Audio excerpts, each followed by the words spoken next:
everybody. Today's April 7th. Let's go over the games happened on April 6th. The first game is the Chicago Bulls beat the Charlotte Hornets 131-117. How about Coby White? He's been on the heater. 37 points here, 6 for 8 from 3. Just could not miss. 5 assists and 2 steals. Same thing with Josh Giddey.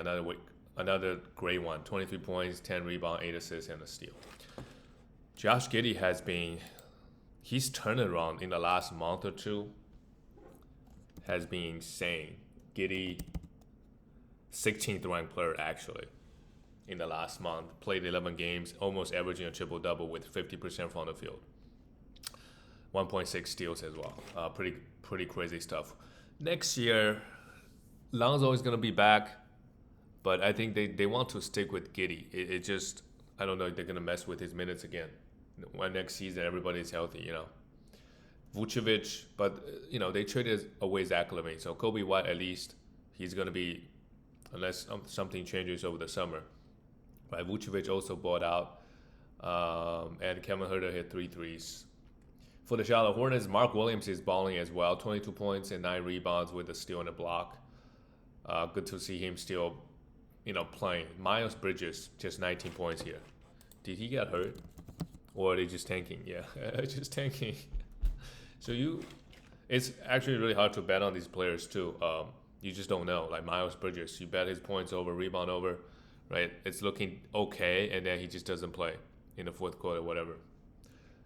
Seth Curry had 18 points. I wouldn't really touch him. KJ Simpson, yes, if he's starting, right, we could stream him. Everybody else, you just don't know. They play Nurkic 60 minutes, Mosa 22 minutes, right? And just a lot of uncertainty with tanking teams. So I wouldn't stream that unless they're starting first of all, and they're not one of the veteran players, Miles Bridges.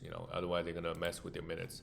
The next one, oh boy, the Lakers beat Oklahoma City Thunder 126-99.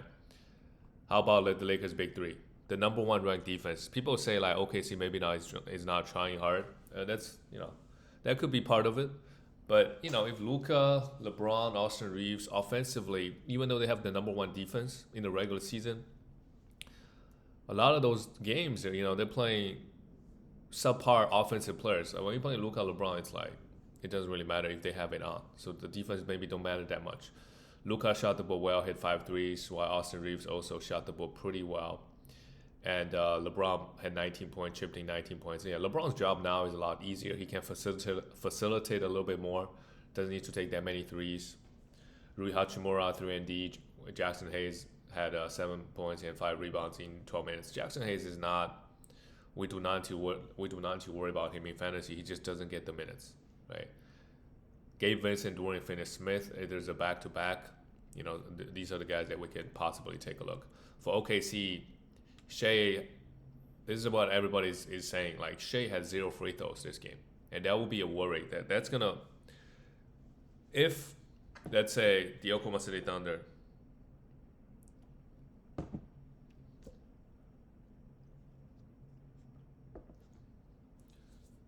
If the Oklahoma City Thunder loses in the playoffs and Shea's free throw went down and Shea struggles, right? People are going to talk about that a lot because that's what Harden went through. Where like in the playoffs, Harden's efficiency, everything just went down. Isaiah Hartenstein, 24 minutes. Yeah, nobody really played that well. Shea Holmgren also really struggled, had just 1 block in his 24 minutes. Jalen Williams had 3 steals, but also shot the ball pretty poorly.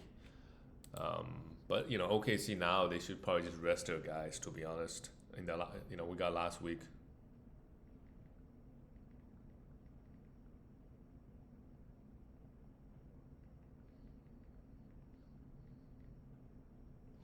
The next one is Toronto Raptors beat the Brooklyn Nets 120-109.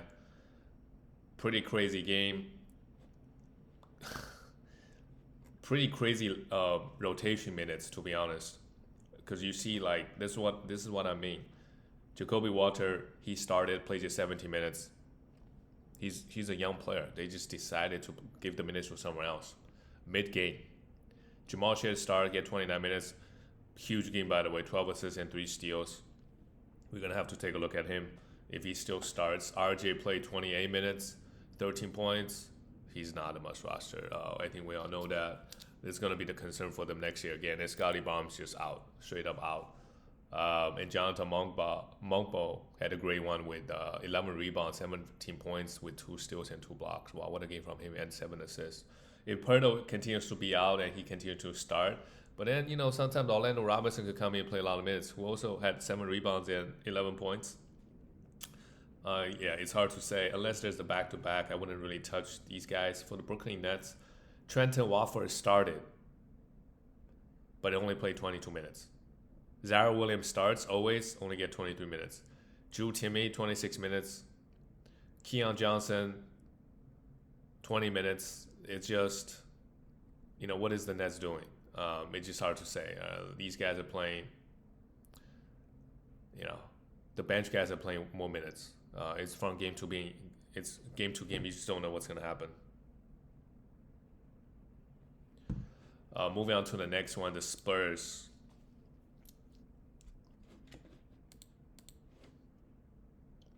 They beat Portland 109-120. Well, Stephon Castle, great. 22 points, 7 rebounds, 5 assists, and a steal with 1-3. Pretty good. They are obviously in tanking mode at the moment. And, the worry with him next year is, what happens when De'Aaron Fox and Wemby come back. And then you still have CP3 on this team, assuming he doesn't get traded. CP3, surprisingly, with 5 fouls, he still played 30 minutes. I'm not sure why. 9 assists, so you could definitely still have him for the assist. Devin Vassell also doing what he does the best, right? Score, get defense, and 3 threes. Grab 7 rebounds as well. But everybody else on the Spurs, I wouldn't really touch. For the Blazers, Benton continues to start. As long as Fernie Simons is out, yeah, absolutely must roster. 2, 3, 6 assists, 20 points, pretty good. Shaedon Sharp, with everybody out, right? He get the green light. 17 shots, only hit 5 of them. That's the problem with him. And Donovan, another great one. In just 26 minutes, because he's in foul trouble, he's been playing so much better as of late. 4 for 5 from the field, 8 points, 2 steals, and 3 blocks. Like what he's doing. And Thibault, we all know who he is. If he continues to start, if Danny Advia is out next game, right, he could be the one that we stream for some defensive stats. And Kamara had a great game offensively as well. Versus the bad San Antonio Spurs. The next game is the Jazz. Well, this is also a funny team. 134-147. The over and under on these games have been crazy. Over has been hitting.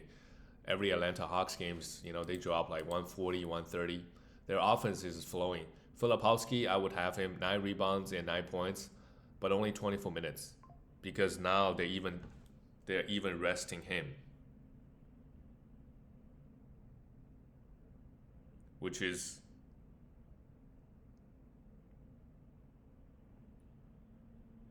to be honest, pretty funny. They even resting a rookie. Colin Sexton still getting 36 minutes, 27 minutes. Yeah. Him, Isaiah Collier, they've been balling, versus the Atlanta Hawks. Yeah. How about Keontae George hit 7 threes, 35 points? Great. All the Jazz guys play well here. Bryce Sansabar is another guy that we could, if there's a back-to-back, he's been starting. Right, maybe the usage is not that high, but Johnny, same thing, hit 5 threes. Right, all these guys have some good use, especially if there's a back-to-back coming up. For the Hawks, Dyson Daniels, 6 assists, 6 rebounds, 3 steals, and 19 points. Trae Young had a huge game again. This is to be expected when he played the Jazz. 15 points, 15 assists, and 23 points. For Trae, his Hawks is the 8th seed right now. The Bulls can make a run, so they gotta play. They gotta try hard. Who knows? They could even get the 7th seed, right? They only 1 game behind them. Okongwu, of course, when you played the Jazz, you're gonna pop off as well. 27 points and 12 rebounds, and Nian got the start, but only 18 minutes. But Nian, Ricochet, these guys have some streaming value if the schedule is good, but I would not roster them. And this week is already literally the last week of the regular season. This is most leagues are finished already, so you gotta be aggressive. Like, it's really about schedule now. Like, if you have a top 50 player, you only have 1 game, let's say on Thursday, then you just drop it. Like, or you have only 2 games from Wednesday to Sunday, right? You can after the Wednesday night game, you can drop him. Let's say he plays again on Sunday. Don't worry about it, right? You're gonna get depending on how many acquisitions you have, you're gonna get 4 games out of versus one or 3 games versus one, and especially that top 50 player is not giving you what you need. The next game, another funny business. The Washington Wizards and the Boston Celtics, 90 to 124. They're still playing Jordan Poole. They're showing him love, but they keep his minutes low, so that's fine. 15 points and 2 threes. Alex Sarr played 32 minutes, struggled a little bit from the field, but still had 2 threes and a block. While Justin Champagnie, right, 2 steals and 13 rebounds, 15 points. Yeah, he's been balling quite a bit. I wouldn't say balling quite a bit. He's been starting and he's been getting good minutes. So perfect 3-and-D guy, and he's getting over 30 minutes pretty consistently, even at this point of the season. AJ Johnson, if you need some guard stats, right, go at him. And same thing with Bob Carrington. They are giving him a lot of minutes. 14 points, 6 assists, and 3 rebounds. So that's great. Also have him as well. For the Celtics, another easy work at the office for these guys. Jason Tatum, he didn't bother to play this team. He did have an ankle injury last week because, Peyton Pritchard can come in, hit 4 threes and 20 points and 7 assists. Sam Hauser had 18. Nobody scored over 20. But everybody, just such easy work. They shot 46% from 3. Derek White, 5 for 9, 19 points. Right? No Porzingis either.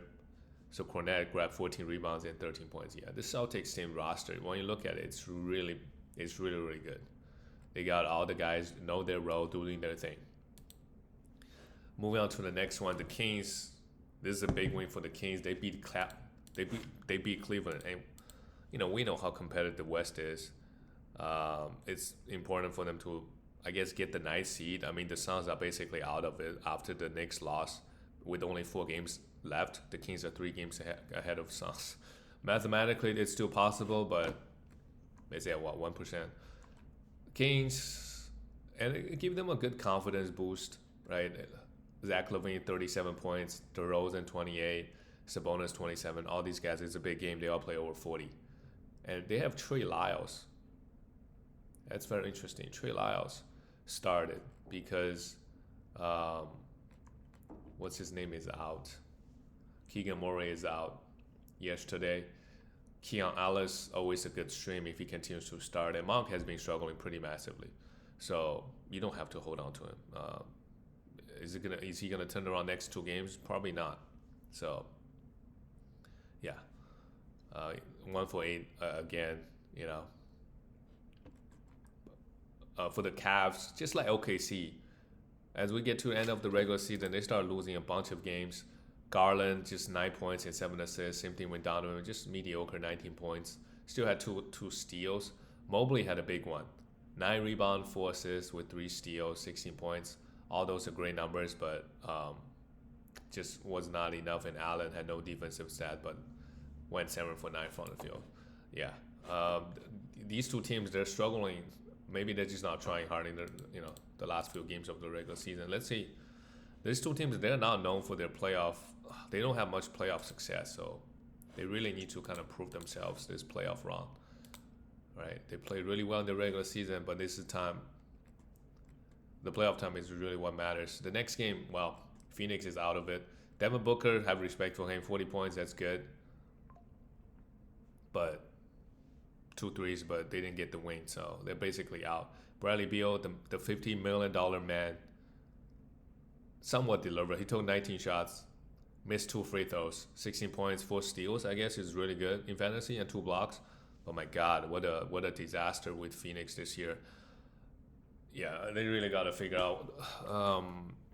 I think they're gonna have to make some tough decisions this year because KD is probably just gonna walk for free this summer. Maybe they can figure out some type of trade, but they lose KD. What are they gonna do with Beal? And right, Booker is still their guy. You can't build around Booker like we seen a couple years ago. They made it to the finals, although that year I think a lot of teams might be injured or whatever. They did have a good regular season record with Booker, DeAndre Ayton, and CP3, right? Yeah, Booker's problem is even this game he just had 3 assists, right? This is what the difference between him and Jokic and Luka and LeBron, right? Those guys, just the playmaking. Jokic will score 40 points, still get 9 assists. Because when you look, rest of his team, they shot 4 for 34. And Knicks, it's not like the Knicks are a great defensive team. Like amazing, right? That means your whole team, like you get yours, but the whole team is out of rhythm. Like nobody get to touch the ball at all, right? It's just catch and shoot. But it's they're basically out. So I would worry about Booker's availability this week. For the Knicks, how about OG Anunoby? I just did a quick look last month. OG Anunoby is the 4th ranked player. This game with Brunson back, the first game he was just 15 points, but OG was cooking again. Hit 6 threes, just crazy stuff for him in the last month. Cat, 19 points and 13 rebounds. That's pretty good. That's okay. Still in the block. And Josh Hart, with Brunson back, his assist is going to dip quite a bit. Still grabbed 10 rebounds. And Mikal Bridges got his as well, 22 points. The Knicks starter 5, they're putting very solid numbers. Again, it's the same thing for the Knicks. They got to win the playoffs, right? Tom Thibodeau playing all these guys 50 minutes in the regular season, that's not going to be enough. They got to win the playoffs. The next one, speaking of the playoffs, the Denver Nuggets, after last night's loss, they are still barely holding on to the 4th seed. But it could be, they could drop to the 6th. I mean, my God, the 4th and 8th seed, they're all 0.5 games within each other. So a lot could change this week. Who knows, they could be the 7th seed or the 8th seed. Right? They have to play plays. Denver is going the other direction while everybody else is going the right way. For the Pacers, big win for them. They are 4th seed. Yeah, it's going to be the 4th seed, and they play the Bucks in the first round with no Dame. Right, Tyrese Halliburton, just 9 points, but had 14 assists. If you drafting Tyrese Halliburton in category leagues next year in the first round, you're going to have to pump points. Because everybody else in the first round, they're averaging 25, and you have Tyrese Halliburton averaging 6, I don't know. So that's like 10 points less. You need to pump points. And that's okay, because he's really, like every other category, like he give you threes, give you efficiency, not huge rebounder, but huge assist. Obviously, with pretty good assist to turnover ratio, right? Steals and blocks. So he offers everything. It's just the points. So it's like if you're punting points with him, I think it will make sense. Depending on who you can get in the second round. But obviously, punting points is never really a good strategy because you end up because the best players, they usually have points, right?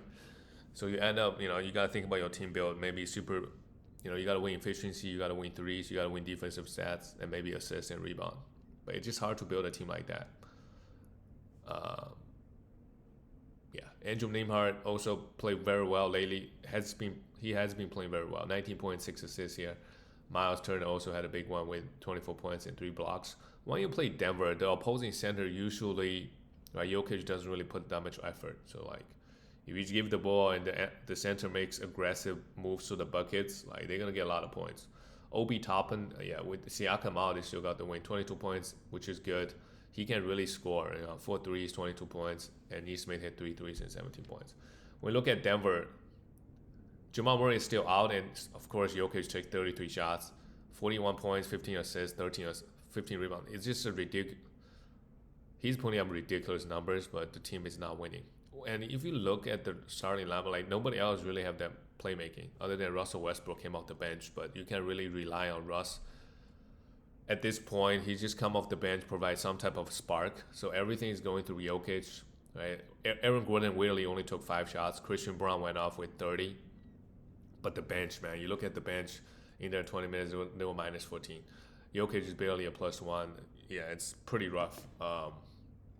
Pretty rough loss for Denver.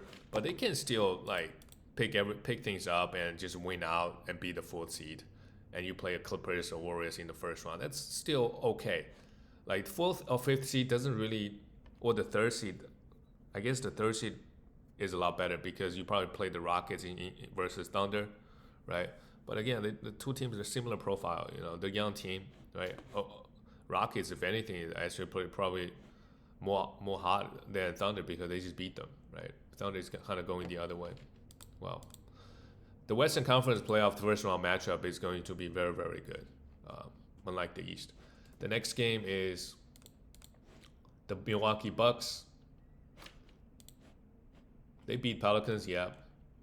Pelicans, I mean, nobody play. No, they're tanking. Lopez led the team with 20. Wow. Gary Trent Jr. led the team with 29 points and 4 threes. He can do it. He can do it. It just, how often can he do it? Given the opportunity, of course, we know he can make a lot of shots. They decided to go with Kevin Porter Jr. starting and have Ryan Rollins came off the bench. Both guys had a great game. Ryan Rollins had a double-double, 10 assists and 4 steals. We should still have him. He's been great. Kevin Porter Jr., if he continues to start, yes, we should have him as well for some guard stats. But if you're trying to win efficiency this week, probably not. Kyle Kuzma had 17 points, and that's it. 4 assists is good and a steal, but he just needs to do more in the other areas. Kyle Kuzma in fantasy on this team, I would not have him. I would not have him unless he's averaging like 23 points, like he did with Wizards last year. He doesn't really have that much value. For the Pelicans, okay, Elfrid Payton, if you need assists, go get him. Go get him. They're actually doing it. They're starting him. Antonio Reeves, out of nowhere, this guy can get buckets. 23 points and 5 threes. If he continues to start, you just never know. The next 3 games, he could average 20 points and 4 threes and help you win. Right? Payton, he could legit average 8 assists or 9 assists. If you're trying to win assists this week, you got to have him too. Keon Brooks, I guess same thing, right? I don't know what he does in fantasy actually, but he's starting, getting minutes. Missy had 12 rebounds, but if you don't need rebounds, don't even bother. And Bruce Brown had 9 assists here as well. Yeah, like even Jose Alvarado, Kelly Olynyk, right? If Kelly Olynyk plays, yes, I would have him. But even when he plays, he doesn't get huge minutes. The next game, it's been very impressive for this Rocket team. They beat Thunder, they beat Golden State. I think they lost to the Lakers. Yeah. A statement win. Jalen Green led the way with 21 points and 3 threes. That's pretty good. Fred VanVleet didn't do anything scoring-wise, but had 3 steals and a block. Fred VanVleet, the drop-off has been insane this year. He's not really running the show. Doesn't have the ball in his hands a lot, right? Mainly just setting up his teammates. Şengün had 14 rebounds and 4 assists and a steal, 19 points, but the efficiency was pretty off. 5 for 10 from the line as well. With Şengün next year, I think you also got to think about pounding free throws with him. Unless you have like guys like Dame, right? And you just don't know. Like 1 week, he's just gonna go 5 for 15 and just lose your free throws in a lot of weeks. Amen Thompson, 3 steals and 2 blocks. My God, this man just put up a lot of defensive numbers. And he was a plus 26. Yeah, that's how good he is. I mean, he is shutting down. Dylan Brooks had a great game here, but Steph Curry, goes 1 for 10, 8 assists. That's not gonna happen. I'm next time, when you play this team, right? Steve Curry's gonna try to figure out ways how to get Steph Curry open, or it's very clear the Rockets they think they shut down Curry, they're gonna have a pretty good chance of winning, right? Then Jimmy Butler might need to be more aggressive, right? Jimmy Butler can get 50 points on his own, so if he's a little bit more aggressive, he could have 30 and create more problems. That will help open up, right? If you're getting layups or getting easy buckets, then Curry can, it's kind of all related. If you open up in this area, like all your teammates open up, Benjamski has been playing very well. 4 threes, 19 points. We should have him this week. And Draymond, I don't know what Draymond, like 5 fouls, 4 turnovers, 2 points, minus 16. No, Draymond, to be honest, like versus big centers like Şengün and Draymond is a little bit undersized, and he fouls a lot too. So in the playoffs, let's say you got in Jokic, you have 2 fouls. That's a big issue for your team. That's it, guys. I'll see you tomorrow.